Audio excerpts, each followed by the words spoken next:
백성한테. 자, 오늘 이 11장 그 제목은 이스라엘입니다. 우리가 로마서 장명을 보면 1장부터 이 11장까지의 내용이 이제 구원에 대해서 또 교리에 대해서 굉장히 중요한 그런 핵심적인 그러한 말씀들을 바울이 잘 이렇게 기록해 둔 것입니다. 그리고 이제 12장부터 16절까지는 자, 그렇다면 우리 그리스도인들이 어떻게 살아야 되느냐, 이제 그러한 이제 그리스도인들의 삶에 대해서 이제 뒤에는 이제 12장부터 이제 말씀이 이제 기록된 겁니다. 자, 우리가 이거 한번 지난주부터 노래로 한번 불렀었는데 오늘도 한번 불러보고 시작하겠습니다. 공명은 이제 창세기 출애굽기. 시작. 복음 심판 현이 신앙 득이 장사 고난 승리 선택 구원이 이스라엘 산제사 권세 편론 도덕 문안. 자, 기억하라고 이제 노래를 붙여놓은 건데 좀 어색하긴 하지만, 자, 중요한 것은 이 단어들을 여러분들이 이제 머릿속에 그냥 이미지로 이렇게 이 복음, 그러니까 서론의 복음에 대해서 시작을 해서 이제 우리가 다 하나님께서 복음을 우리에게 주셨는데 우린 다 죄로 인해서 심판받을 수밖에 없다. 근데 하나님이 의가 나타나서 그 의로 말미암아 우리를 믿음으로 구원을 얻게 해주셨는데, 아브라함도 4장의 득이 아브라함도 믿음으로 의를 4장의 신앙 아브라함도 믿음으로 의를 얻은 것이다. 그래서 5장의 득이 그 믿음의 열매, 그 결과가 하나님과 화목하게 돼서 하나님으로 인해서 기뻐하고 즐거워하게 됐는데, 거기서 이제 끝이 아니라 우리 성도들은 예수님의 십자가와 연합해서 장사, 바로 십자가, 예수님의 십자가, 우리가 연합이 돼서 그 세례의 의미를 잘 기억하면서 우리가 그리스도의 십자가, 예수님의 그 십자가가 나의 십자가가 되고, 그래서 그 십자가로 죄와 정욕을 다 못 박았듯이 우리가 이제는 육에 속한 자, 과거에 믿지 않았던 그러한 생각, 이제 그걸 다 버리고 우리는 이제 영에 속한 그러한 성도로서 우리가 살아야 되는데, 그러다 보니 고난이 있다. 오라 나는 공고한 자로다. 우리 성도들이 성령을 따라가고자 하지만 또 아직까지 그 부패한 연약함이 남아있어서 그것이 이제 갈등을 일으키는데, 8장에 그러나 승리한다. 어떻게 승리하느냐? 믿음으로, 그리스도 안에서 우리는 그 믿음으로 승리하고, 또 소망 중에 하나님이 우리를 승리하도록 이끌어 주시고, 또 사랑, 그리스도의 사랑으로 넉넉히 이기게 하시는데 중요한 것은 성령께서 그렇게 우리를 이제 인도해 주신다. 자, 그런데 이제 9장에서는 그러면 누구를 선택했느냐, 이 선택에 대한 문제에 있어서 하나님은 분명히 선택된 자가 있고 선택하지 않은 자가 있다. 야곱은 사랑하고 에서는 내가 미워했다. 그래서 그러면 이스라엘을 내가 다 버렸느냐? 그렇지 않다.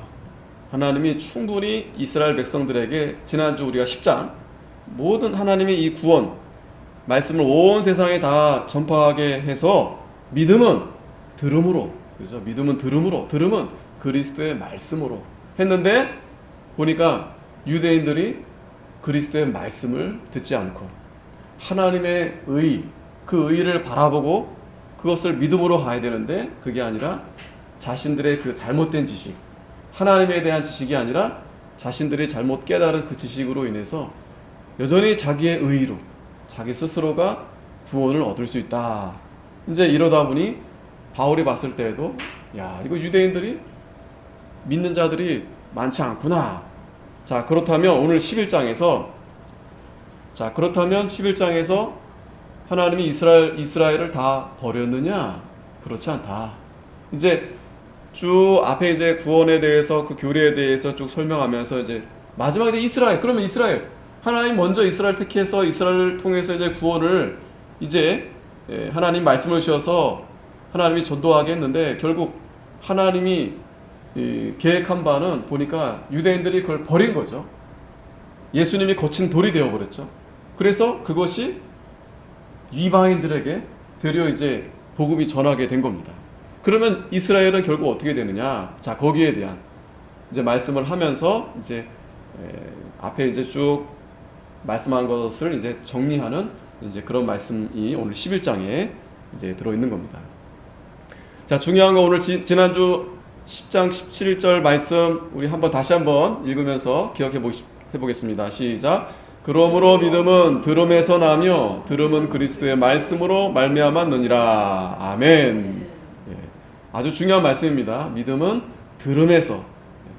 우리가 이 시간에도 들음으로, 하나님 말씀을 들음으로, 그리스도의 말씀을 들음으로 우리가 믿음이 더욱 자라나고, 굉장히 중요한 말씀입니다. 그리스도의 말씀으로 말미암았다. 자, 그래서 오늘 1절 말씀 보면 그러므로 내가 말하노니 하나님이 자기 백성을 버리셨느뇨. 하나님 먼저 이스라엘 백성들을 택해서 그들로 하여금 하나님의 말씀을 주셔서 하나님의 복음을 땅끝까지 전하라고 했는데 이들이 잘 받아들이지 못했어요. 그러면 분명히 하나님께서는 그렇다 하더라도 하나님은 분명히 믿음으로 구원하시는 것이지 이들이 뭐 유대인이라고 해서 자신들이 열심히 어떤 의의가 있다고 해서 구원을 얻는 게 절대 아닙니다. 자, 그렇게 보니까 유대인들이 믿는 사람이 많지가 않은 거예요. 그러면 하나님이 자기 백성을 버리셨느냐, 버린 거냐, 포기하신 거냐? 그럴 수 없다. 그러면서 바울이 나도 이스라엘이니요 아브라함의 씨에서 난 자요 베냐민 지파다. 자, 자신도 바울도 사실은 예수님을 믿지 않았었죠. 아주 그 율법에 아주 그냥 꽉 이렇게 갇혀 있어가지고 그랬던 자였는데 하나님의 은혜로, 정말 하나님의 은혜로 그가 예수님을 믿을지 누가 알았겠어요. 그냥 해서 믿지 않을 테니까 하나님이 완전히 바울을 그냥 눈을 멀게 하고 쓰러뜨리면서까지 이 바울을 사랑해서 그를 건져내신 겁니다. 그걸 보니까 그것만 봐더라도 하나님이 버리지 않았구나, 버리지 않으셨구나, 자기 자신도 이렇게 생각해 보니까. 그러면서 2절에 하나님이 그 미리 하신 자기 백성을 버리지 아니하셨나니 너희가 성경이 엘리야를 가리켜 말한 것을 알지 못하느냐? 저가 이스라엘을 하나님께 송사하되.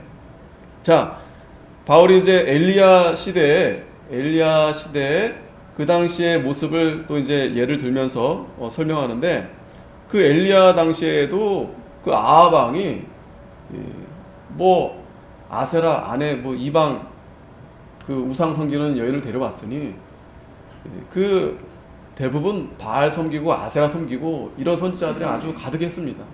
그러니까 그들과 맞서서 싸웠던 선지자는 바로 엘리야 한 사람밖에 없었어요.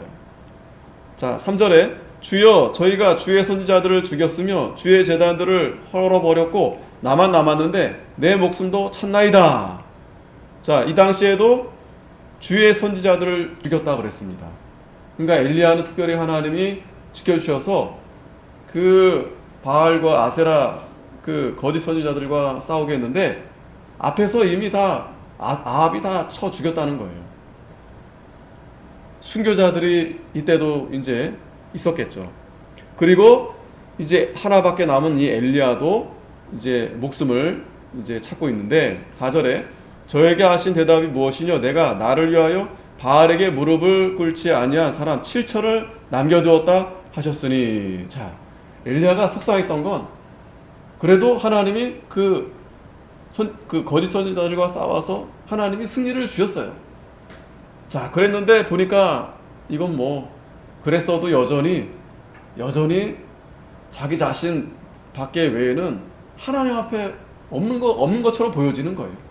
다 타락하고 다 죄짓고 다 아합과 함께 다 이렇게 하나님을 떠나서 그러고 있으니 엘리야가 얼마나 낙심이 되지 않겠습니까? 엘리야가 그래서 그 그리 시냇가로 가잖아요. 도망가잖아요. 아합이 자기를 죽이려 하니까. 그런데 하나님이 엘리야에게 찾아오셔서 하시는 말씀이 야, 내가 바알에게 무릎을 꿇지 아니한 사람 7,000명을 내가 남겨두었다. 7,000명이나 남겨두셨다. 예. 얼마나 위로가 되는 말씀 아니겠어요?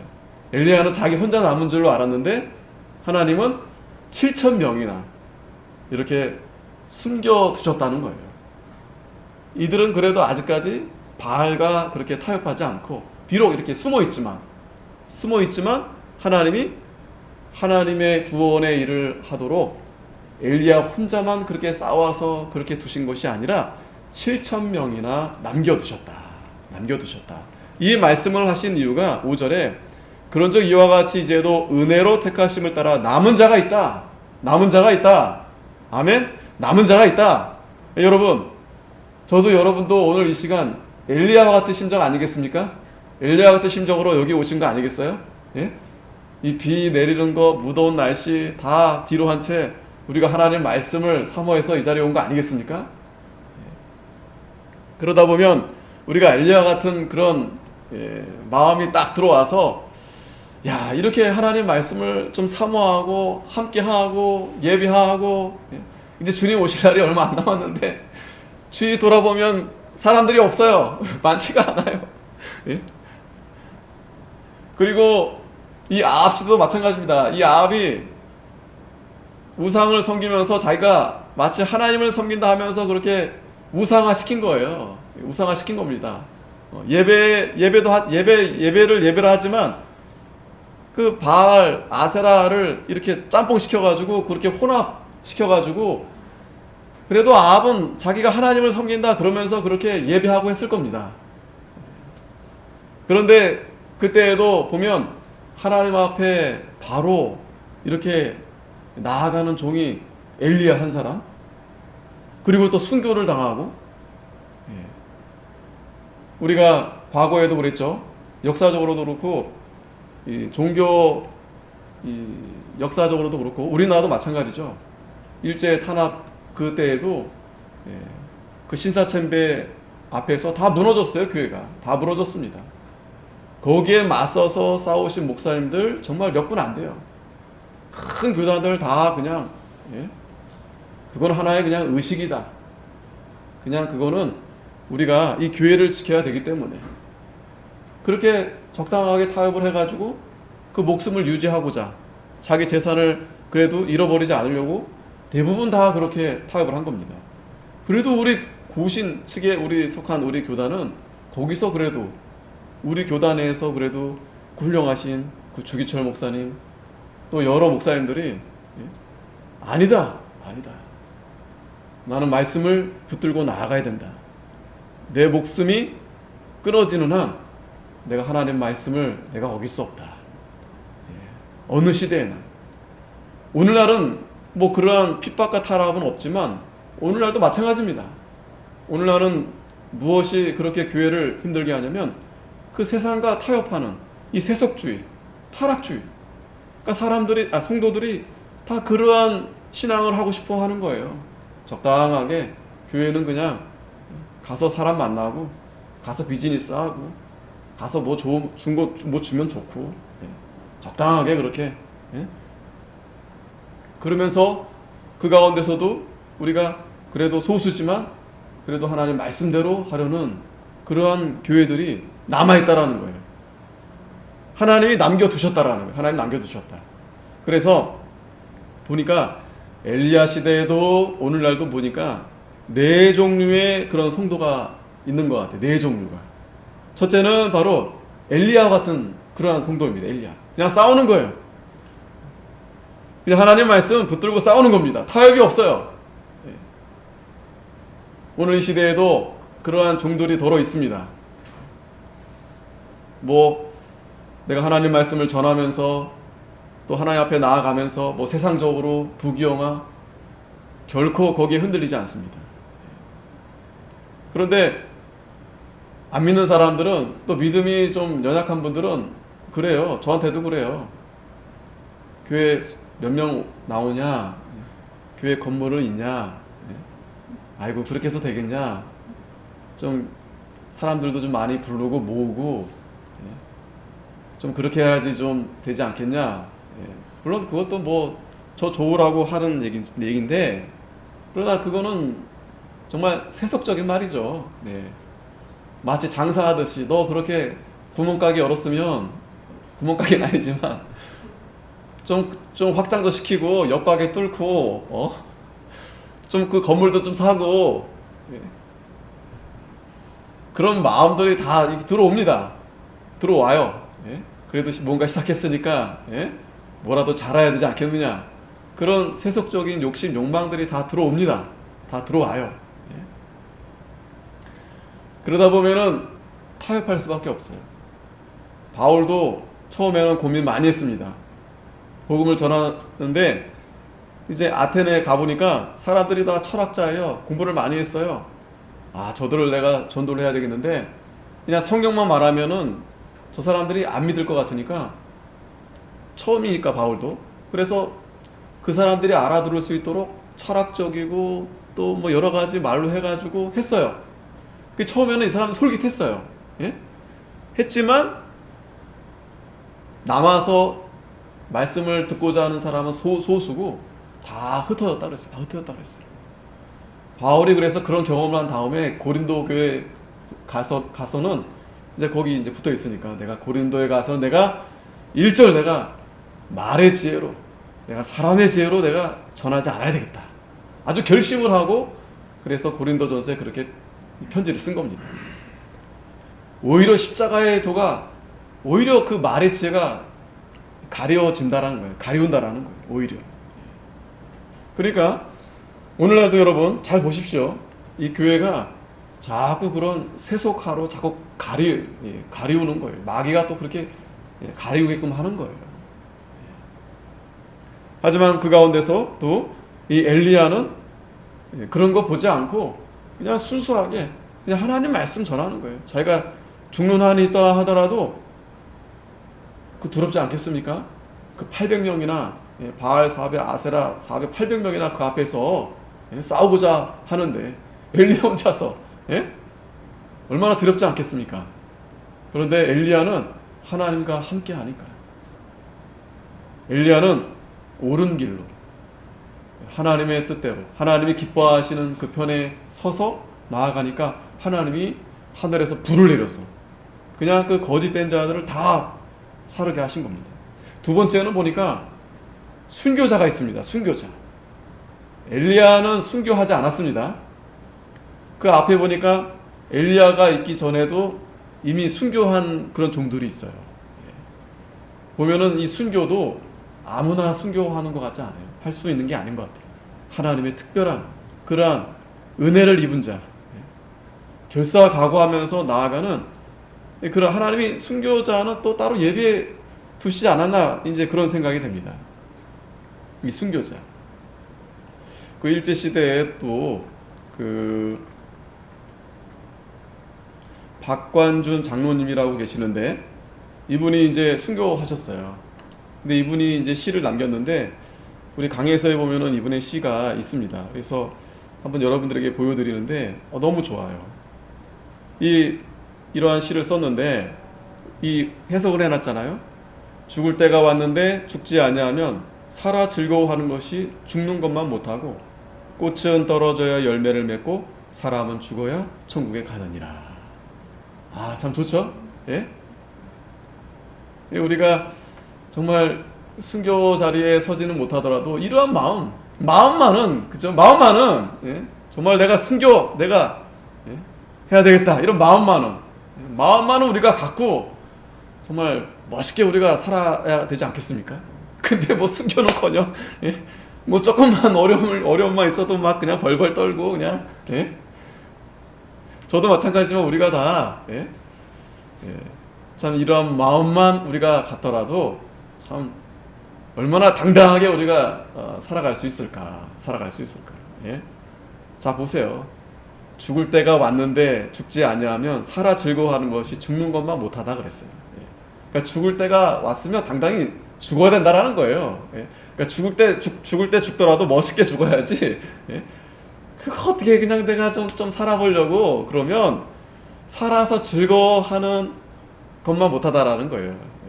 죽는 것만 못하다라는 거예요. 살아 있어도 꽃이 떨어져 열매를 맺고, 열매를 맺으면 꽃이 떨어져야 된다는 거예요. 또 우리는 천국에 가려면 우리는 죽어야 됩니다. 자살하라는 그런 말이 아니라 우리가 천국에 들어가서 우리가 아름다운 열매를 맺어야 되는데 그러려면 나비가 그 번데기에서 그죠? 그렇게 벗어나서 아름다운 그 날개짓을 하면서 날아가듯이 우리도 그렇게 이 땅에 살면서 좀 멋있게 그래도 기왕이면 저 같으면 설교하다가 천국 가고 기도하다가 천국 가고 그러면 좋잖아요. 그죠? 복음 전하다가 천국 가고. 그런데 애시당초 그냥 아프지 말고 그냥 조용히 자다가 가면 좋겠다. 그냥 조용히 자다가 지도에도 모르게 그냥 가면 좋겠다. 그런 거보다 그래도 이렇게 앞에 목사님들 이렇게 보면 그러니까 뭐 그건 다 하나님께서 다 예정하신 대로 다 그렇게 살다 가는 겁니다. 그래도 어떤 분들 보면 참 저희 아버지도 그랬지만 그래도 이렇게 좀 그래도 병이 걸리셔서 그런 거지만 피치 못해서 그래도 뭐 꼭 병이 걸리란 말이 아니라 그래도 그렇게 고통 중에서 애쓰고 그렇게 감사하면서 그러한 모습들이 본인은 너무 힘들죠. 괴롭고. 하지만 하나님이 정말 아름답게 만들려고 그렇게 해서라도 아름답게 만들려고 그렇게 하시는 거구나. 그러니까 우리가 순교의 자리까지는 가지 못하더라도 이 세상에서 어떠한 고난이 있다 하더라도 하나님이 나를 아름답게 만들어 가시려고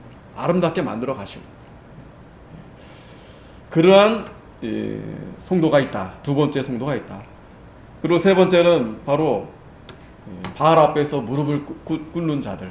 다 대부분이죠. 대부분 바알 앞에서 다 무릎을 꿇는 그런 자들입니다.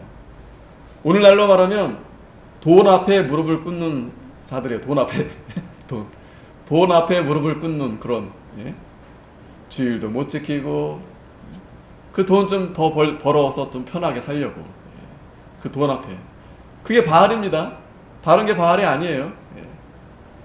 온 세상이 지금 뭐 세상 사람 뭐 말할 것도 없죠. 성도들이 돈 앞에 쩔쩔 매는 거예요. 돈 앞에 쩔쩔 매는 거예요. 그리고 마지막에 네 번째는 7,000명을 남겨두셨다고 했잖아요. 7,000명. 숨어서 신앙을 지키는 성도들이 있다. 비록 이렇게 엘리야처럼 나가서 싸울 용기는 없지만 그래도 믿음을 지키려고 숨어 있는 그러한 성도들이 7,000명 이렇게 하나님이 남겨두셨다. 자, 중요한 것은 하나님이 이렇게 남은 자가 있다는 거예요. 남은 자가 있다는 거예요. 그래서 저와 여러분들은 참 하나님이 하시는 이 구원의 역사는 너무나 신비롭고 오묘한데 우리 인간적인 생각에 좀 답답하기도 하죠.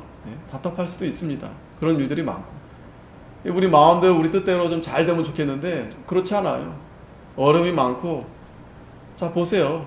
순교하시는 분들도 있고 또 싸우면서 또 이렇게 여러 가지 고통당하신 그런 분들도 많고 또 숨어있는 분들도 더 많고 그러나 대부분은 다 이렇게 바알 앞에서 이렇게 엎드려 무릎을 꿇는 자들이 많지만 그러나 하나님이 이렇게 남은 자가 있다. 감사한 거예요. 남은 자. 그러니까 걱정하지 마세요. 하나님이 우리 수의서부교에도 하나님이 남은 자. 제가 부족하긴 하지만 하나님이 남은 자들 하나님이 보내주실 것이다. 그래도 이렇게 제가 이렇게 유튜브를 이렇게 보내는데 100명이 됐어요. 그 100명이 좀 우리 교회 다 왔으면 좋겠는데. 그래도 주위 목사님들이 저한테 야, 너 어떻게 100명이 됐냐? 100명이 되니까 유튜브에서 문자가 왔어요. 축하한다고. 원래 이제 100명, 1000명, 10,000명 이러면 이제 다 옵니다. 이제 문자가. 참 그것도 참 새롭더라고요. 그래도 뭐 볼 건 없지만 그래도 우리 김영범 목사님, 이병규 목사님 그 말씀을 사랑하고 좋아하고 그런 분들이 듣는 거예요. 그런 분들이. 그러니까 우리 교회는 하나님께서 그런 분들을 반드시 보내주실 겁니다. 보내주십니다. 저기 보세요. 가령 저기 어디 설악산에 어디 맛집 있다.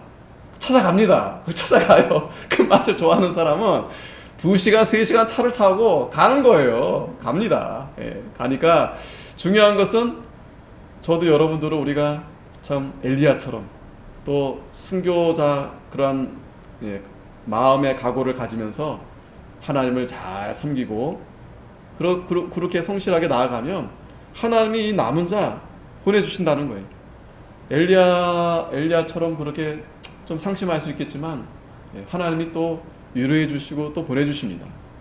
히브리서 11장 4절에 보면 믿음으로 아벨은 가인보다 더 나은 제사를 하나님께 드림으로 의로운 자라 하시는 증거를 얻었으니 하나님이 그 예물에 대하여 증거하심이라. 저가 죽었으나 그 믿음으로써 오히려 말하느니라. 죽었으나 믿음으로써 오히려 말한다 라고 했습니다. 우리 성도들은 이 죽음을 두려워하지 않아야 됩니다. 우리 하나님 앞에 우리는 더 가까이 나아가는 거기 때문에 다시 본문 6절에 들어오면 만일 은혜로 된 것이면 행위로 말미암지 않음이니 그렇지 않으면 은혜가 은혜되지 못하느니라. 은혜가 되는 것은 바로 하나님의 은혜로 되어지게 한다라는 거예요. 모든 일이 다 그래요. 모든 만사가 우리의 건강도 그렇고 우리의 삶도 그렇고 다 하나님의 은혜로 다 되어지는 것입니다. 그렇다고 우리는 뭐 아무것도 하지 말고 그냥 하늘에서 감 떨어지기를 기다리는 게 아니라 우리는 그 하나님이 주신 그 은혜를 힘을 입어서 우리는 충성을 다하는 거예요. 작은 것에서부터 우리는 충성을 다하는 겁니다. 자, 두 번째 대지 이제 7절에서 12절에 보면 이스라엘이 불순종을 해서 이제 구원이 이방인에게로 이제 가는 그런 내용의 말씀을 이제 하시는데 그런즉 어떠하뇨? 이스라엘이 구하는 그것을 얻지 못하고 오직 택하심을 입은 자가 얻었고 그 남은 자들은 완악하여졌느니라. 자, 하나님께서 분명히 남은 자를 예비해 두셨습니다. 그런데 이스라엘 가운데서 하나님의 의를 깨닫지 못하고 스스로 자기 지혜로 이렇게 의를 얻고자 하는 자들 결국 얻지 못하고 누가 얻게 되냐면 택하심을 입은 자, 이방인이라 할지라도 이 택하심을 입은 자가 얻었는데 그러므로 그 남은 자들, 이 남은 자들은 어떤 자들이냐면 그러니까 믿지 않는 자들이에요. 그 믿음으로 남은 자가 아니고 이 남은 자들은 하나님을 떠난 자들을 가리키는데 이들이 더 완악하여졌다. 그래서 8절에 기록된 바 하나님이 오늘날까지 저에게 혼미한 심령과 보지 못할 눈과 듣지 못할 귀를 주셨다 함과 같으니라. 여러분 이 말씀을 가만히 들어보면 예수님도 그랬죠. 귀 있는 자는 들을지어다. 그죠? 왜 귀가 막히고 눈이 떴는데도 보지 못하고 왜 마음이 있는데 왜 깨닫지 못합니까? 하나님이 못 보게 한 거예요. 하나님이 듣지 못하게 한 겁니다. 하나님이 깨닫지 못하게 한 겁니다. 지금 바울이 그 말씀을 한 거예요. 저에게 이 혼미한 심령, 보지 못할 눈과 듣지 못할 귀를 주셨다. 이 말은 다시 말하면 하나님이 사랑하는 택한 백성들에게는 귀를 열어주시고 눈을 보게 해주셔서 마음으로 깨닫게 하셔서 하나님의 은혜를 입고 살게 하는데 그 하나님의 은혜가 없는 성도들은, 없는 자들은 다 막혔다는 거예요. 다 막혔다. 그 말을 하는 거예요, 바울이. 그러니까 오늘 저도 여러분도 하나님의 은혜가 아닐 수 없어요. 우리 귀가 지금 내 귀가 좋아서가 아니고 내 눈이 밝아서가 아니라 나는 다른 사람보다 내 마음이 깨끗해서가 아니고 하나님이 열어주셔서 성령께서 내 마음에 좌정하셔서 감동해 주시기 때문에 오늘 이 시간도 하나님 말씀을 우리가 잘 깨닫게 되는 겁니다. 그런데 하나님이 막아버리면 할 수 없어요. 막아버리면. 저도 여러분도 하나님이 막으면 할 수 없어요. 그러면 마음이 막 강팍하게 되고 막 불평, 막 짜증이 막 나고 하나님 원망하게 되고.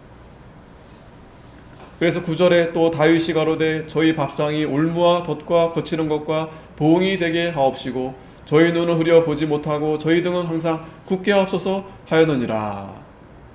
이 다윗이 이 저주하는 이 내용, 저주하는 말씀.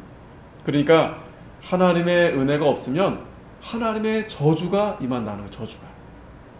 그래서 이 세상은 그래서 은혜가 없어요. 평강이 없습니다.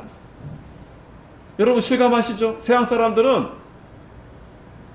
자기가 이익이 될 것 같으면 막 그냥 아첨하고 막 알량 떱니다. 근데 자기가 손해낼 것 같으면 막 죽자 살자 달려들어요. 예? 자기가 손해될 것 같으면. 그게 이 세상입니다. 또 사람입니다. 그럼 뭐 막 그냥 소송하고 싸우자 하고 죽이려 하고. 근데 성도들도 하나님의 은혜가 없으면 은혜를 받지 못하니까 그냥 세상 사람들과 똑같이 그렇게 사는 거예요. 하나님 앞에 나오는 건 억지로 그냥. 오늘 내가 빠지면 하나님 앞에 그래도 벌 받을 것 같으니까 늦지막히 와서 하나님 저 왔습니다 그러고 가는 거예요. 안 가긴 뭐하고 또 나 때문에 내 자식들이 또 하나님 또 벌 받을까, 또 자식들 또 생각한다고 또 오는 거예요. 그게 얼마나 우상적입니까? 예? 하나님이 언제 그렇게 섬기라고 했습니까? 하나님이. 그게 하나님이 가려워서 그래요. 가려워서. 그 눈과 그 귀, 또 마음을 하나님이 가리우기 때문에 하나님의 저주가 임해서 그러는 겁니다. 그러니까 저도 여러분도 우리가 이 하나님의 저주 아래 있지 않도록 깨어서 기도해야 돼요. 이 시험에 드는 게 다른 시험에 드는 게 아닙니다. 이 마귀가 항상 넘어뜨리려고 하는 거예요. 항상. 늘 말씀드리잖아요. 늘. 이 죄는 늘 우리와 함께 합니다. 가령 내가 병이 걸려서 암에 걸렸다면 죽을 때까지 그 암은 나랑 항상 함께 가는 거예요. 제거해도 또 재발할 수 있고 가는 겁니다. 이 죄가 그렇습니다. 죄가. 그 성군 다윗도 그 죄를 짓잖아요. 다윗도 죄를 졌는데 뭐 내가 죄를 짓는 거야 뭐 그렇게 또 위로받으면 안 됩니다. 자꾸 가끔 보면 다윗도 그렇게 성적인 범죄를 지고 했으니까 그러면서 회개했는데 하나님 용서해 주셨다. 그래서 더러 어떤 분들도 그거를 빗대가지고 자기도 그렇게 범죄했지만 하나님이 날 용서해 주셨다. 그렇게 자꾸 그걸로 위로 삼고 그걸로 자꾸 그렇게 저기를 하려고 하는데 그거는 말도 안 되는 일이에요. 말도 안 되는 일입니다. 예. 그거는 얘기할 것도 안 돼요. 다윗이 죄를 졌으니까 그건 다윗의 수치이고 우리의 수치가 되는 일입니다. 그 잘못한 건 아예 말할 것도 없어요. 저 사람이 저렇게 저 사람은 저렇게 하는데, 예? 저만큼 죄를 졌는데 나는 요만큼 죄를 졌으니까 그래 나는 더 거룩한 거 아니냐 이렇게 그걸로 위로 삼고, 예? 마치 자기가 더 거룩한 척 이렇게 하거든요. 그거는 정말 그 어린아이 같은 신앙이고요. 어떻게 그걸 그렇게 빗댑니까? 저 사람이 얼마나 더 하나님을 닮았고 예수님을 따라갔는가 그거를 비교해야지. 내가 아직도 멀었구나 그래야지. 저 사람이 부족한 걸 가지고 내가 그걸 위로 삼고 내가 더 위에 있다 그러고 저 사람 정죄하고. 근데 그게 죄의 본성이고 다 그렇게 하려고 그런 마음들이 다 있어요. 다 있습니다. 예전에도 제가 한번 말씀드렸지만 누구 집이 잘 되고 누가 잘 되면 겉으로는 축하드립니다 하지만 속으로는 막 그냥 시기심, 질투 시기심. 근데 누가 잘 안 되고 누가 좀 이렇게 어려움을 당하면 겉으로는 아이고 참 제가 그런다는 말이 아니고 이제 우리 그러니까 그 심리적으로 위로를 받는 거예요. 위로. 그게 우리 사람 본성이에요. 그게. 그래서 제가 그랬잖아요. 잘한 건 얘기하지 마시고 좀 안 된 것만 얘기하시라고. 그래야 다른 사람이 위로받는다고. 그게 참 사람의 본성입니다. 그러니까 우리는 뭐 다른 거 자랑할 거 없고 우리는 주님만 자랑할 뿐이에요. 주님만. 또 그렇게 하라고 했으니까. 11절에 그러므로 내가 말하노니 저희가 넘어지기까지 실족하였느냐 그럴 수 없느니라. 저희의 넘어짐으로 구원이 이방인에게 이르러 이스라엘로 시기 나게 함이니라. 자, 놀라운 것은 여기서 참 이 하나님의 이 섭리가 있는데 이스라엘에게 분명히 하나님이 큰 선물을 줬어요. 처음에는 잘 받았죠. 근데 얘네들이 이거를 귀하게 여기지 않은 거예요. 감사하지 않는 거예요. 당연하듯이. 그러면서 오히려 그것을 값어치 없게 그렇게 여기게 되니까 하나님이 그 선물이, 이 복음의 선물이 이방인들에게로 가게 된 겁니다.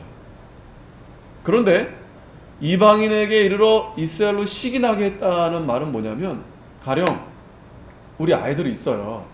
근데 옆에 이웃집 애를 제가 안고서 아이고 이쁘다 아이고 이쁘다 하면은 얘네들이 시기합니다. 얘네들이. 우리 애기도 어렸을 때 막 아장아장 하는데 남의 집 애 이렇게 애기 안아줬더니 막 끌어, 막 이렇게 끌어, 예? 자기 안아달라고. 왜 나 있는데 왜 남의 집 애기를 왜 안아냐고. 예? 아이들이 그 본능적으로 그 시기심이 있는 거예요. 질투가 있는 거예요. 이게 사람들이 다 마찬가지. 하나님께서 참 이게 오묘합니다. 너희들이 싫어? 그래, 알았어. 그리고 이거를 이방인들에게로 줬더니 이제 이스라엘이 이제 시기하는 거예요. 질투가 나기 시작한 겁니다. 근데 이러한 시기와 질투는 하나님께서 참 하나님의 섭리로 그게 좋게 이렇게 좋은 방향으로 하나님이 이렇게 하게 하신 거죠. 그래서 12절에 저희의 넘어짐이 세상의 부요함이 되며 저희의 실패가 이방인의 부요함이 되거든 하물며 저희의 충만함이리요. 이스라엘이 넘어졌기 때문에 하나님이 세상에 부요함이 되겠다는 거예요. 그러니까 이 부요한 것은 바로 주님인데, 주님이 이 세상에서 이방인들에게 부요하게 해주셨다라는 거예요. 또 저희의 실패가, 이스라엘의 실패가 이방인들의 부요함이 되겠다 하물며 저희의 충만함이요 함이리요. 이 말은 이방인들이 지금 충만하게 됐는데 사실은 이스라엘 너희가 더 충만한 그러한 은혜를 입었었다라는 거예요. 이방인들이 아무리 충만하다 했어도 너희만큼 못하다. 왜? 자, 이스라엘 백성은 직접 시내산에서 하나님 말씀을 받았어요. 또 봤어요. 하나님의 영광을 봤습니다. 위엄을 봤어요. 그리고 홍해바다 건너고 광야를 지나고 또 가나안에서 하나님이 또 그 가나안을 또 주시고 많은 하나님이 이스라엘 백성들에게 주신 그런 역사가 있어요. 하나님의 역사가 있습니다. 그 충만함, 이방인들에게는 비할 바 되지 못한다는 거예요. 13절에 내가 이방인인 너희에게 말하노라. 내가 이방인의 사도인 만큼 내 직분을 영광스럽게 여기노니. 자, 이제 바울이 이제는 이방인들에게 말합니다. 아까는 이제 유대인들에게 말했고 이제는 이방인들. 자, 이방인들 너희들, 내가 바울이 이방인의 사도인 만큼 나도 내 직분을 영광스럽게 여긴다. 근데 유대인들은 되게 싫어했죠. 왜 이방인하고 가까이 하느냐. 쳐다도 안 보는데 이 바울은 되려 이방인들에게 복음을 전하는 일을 아주 영광스럽게 여겼다. 이는 곧 내 골육을 아무쪼록 시기케 하여 저희 중에서 얼마를 구원하려 함이라. 아까도 말씀드렸죠. 이스라엘 백성들에게서 이제 이방인들에게 떠났는데 이제 이 이스라엘로 하여금 이제 시기하는 마음이 일어나서 몇 명이라도 이제 그들을 이제 구원하게끔 바울이 더 어떻게 보면 더 이방인들을 사랑하고 더 이방인들에게 이렇게 복음을 전했다라는 거예요. 그래서 저희를 버리는 것이 세상의 화목이 되거든 그 받아들이는 것이 죽은 자 가운데서 사는 것이 아니면 무엇이뇨? 버린다라는 것은 이제 믿지 않는다라는 건데 유대인들이 믿지 않았기 때문에 그것이 이방인들에게는 화목이 되었다라는 거예요. 그리고 그들이 그런데 이제는 시기가 나서 이 유대인들이 시기가 나서 다시 이제 예수님을 받아들이려 한다는 거예요. 다시. 그러면 그것이 죽은 자 가운데서 사는 것이 아니면 무엇이겠느냐? 그러니까 하나님께서 분명한 거 하나님을 떠나면 죽고 하나님을 찾아서 연합을 하면 다시 사는데 하나님의 이 섭리는 이방인을 살리게 하시면서 그 떠났던 이스라엘을 다시 돌아오게 해서 그들도 다시 살리게 하고자 하는 그런 하나님의 섭리가 있다는 거예요. 16절 제사는 처음 익은 곡식 가루가 거룩한 즉 떡덩이도 그러하고 뿌리가 거룩한 즉 가지도 그러하다. 이 제사는 처음 익은 곡식 가루, 그러니까 그 가루를 가지고 떡을 만들었으면 그 떡도 거룩하듯이, 즉 이거는 이 누구를 가리키냐면 유대인들을 가리켜요. 유대인들. 그러니까 유대인들 조상 아브라함, 이삭, 야곱 그 조상들이 거룩한 그 믿음, 그 믿음의 계통을 이어서 그 믿음으로 만들어진 그 백성들은 당연히 거룩하다. 마찬가지로 뿌리가 거룩한즉 가지도 당연히 그렇다라는 거예요. 당연히 그렇다. 그런데 또한 가지가 얼마가 꺾어졌는데 돌 감람나무인 내가 그들 중에 접붙임이 되어 참 감람나무 뿌리의 진액을 함께 받는 자 되었은즉. 자, 바울의 설명은 뭐냐면 지금 유대인들이 지금 많이 하나님을 버리긴 했지만 그러나 그 가운데에도 거룩한 하나님의 백성들이 있다라는 말씀을 지금 하면서 지금 이방인들에게 하는 거예요. 너희들은 지금 돌 감람나무가 뭐냐면 그 야생에서 나는 감람나무, 이건 별 볼 일 없는 거예요. 그런데 그 돌 감람나무인 이방인, 그 가지가 꺾였는데 내가 그들 중에 접붙임이 되어 참 감람나무 뿌리의 진액을 함께 받는 자 되었다. 이 말은 원래는 참 감람나무 가지를 꺾어서 그렇게 접붙임을 하는 거예요. 왜? 돌 감람나무 가지는 그거는 필요가 없습니다. 그러니까 돌 감람나무 이 뿌리라 할지라도 가지는 이제 참나무 가지를 붙여가지고 이제 열매를 맺게 하는데 하나님은 그렇게 하지 않고 그냥 버려진 그런 돌 감람나무 가지를 참나무에다가 붙여서 그 돌 감람나무에서 돌 감람나무가 나야 되는데 참 감람나무를 나게끔 하나님이 그렇게 뿌리의 진액을 받는 자가 되도록 했다는 거예요. 이방인들을 그렇게 살려줬다라는 거예요. 그러니 이방인들 너희들 그 가지들을 향해서 자긍하지 말라. 그러니까 너희들은 자랑할 게 없다는 거예요. 비록 구원을 얻었지만 너희들은 원래 돌 감람나무였었기 때문에 너희들 스스로가 자랑할 게 하나도 없다. 내 뿌리를 보존하는 것이 아니라 뿌리가 너를 보존하는 것이다. 뿌리 때문에 너희가 사는 것이지, 그러니까 하나님의 은혜로 너희가 예수님을 믿어서 구원을 얻은 것이지 너희 스스로는 아무 자랑할 것이 없다는 거예요. 그러면 내 말이 가지들이 꺾이운 것은 나로 접붙임을 받게 하려 함이라 하리니 옳도다. 저희는 믿지 아니함으로 꺾이우고 너는 믿음으로 섰느니라. 높은 마음을 품지 말고 도리어 두려워하라. 돌 감람나무가 왜 붙여진 겁니다? 왜 붙여졌습니까? 참 나무가 꺾여진 거예요. 믿지 않고. 그러니까 거기에 하나님은 돌 감람나무를 이렇게 붙인 겁니다. 그렇기 때문에 높은 마음을 품지 말라는 거예요. 교만한 마음을 갖지 말라는 거예요. 교만한 마음.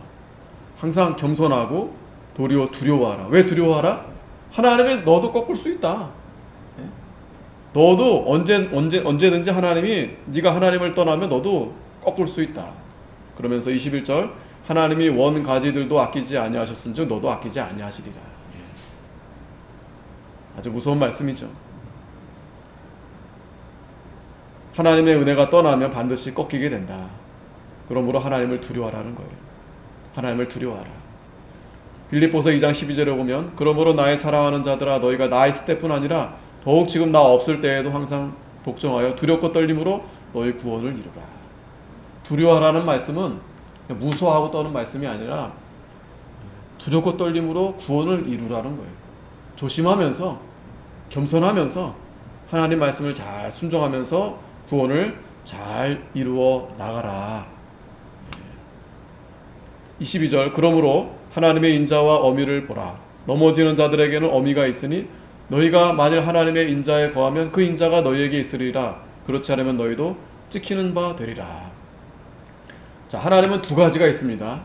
하나 속성 가운데 크게 하나님의 인자, 이건 사랑이에요. 긍휼, 자비하심.